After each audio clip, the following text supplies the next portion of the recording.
We're back. Chicken chores. Me. Of course. But I ran 13 miles today, so the energy is going to be a little lower. Let's do it. Because I ran 13 miles today. Right out the dog scoop. You may be asking, how big are your dogs to need a huge scoop? Let me just tell you, I have a St. Bernard, so big. Hopefully it takes less time. Let's see. I think we're gonna have to buy another one of these. It was so much faster. Bucket 2, let's do it.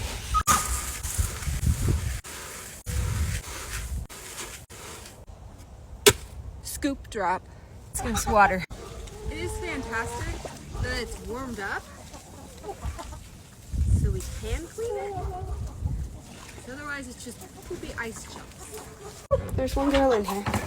You're missing out on dinner, girl. 1, 4, look how clean they are. Beautiful eggs. 6, 7, 8, they may be clean. My finger got pooed. 10, 12. So just spread them out. I wish you could see the other side of this because I have a rooster staring at me from the other end. Mr. Hey Hey.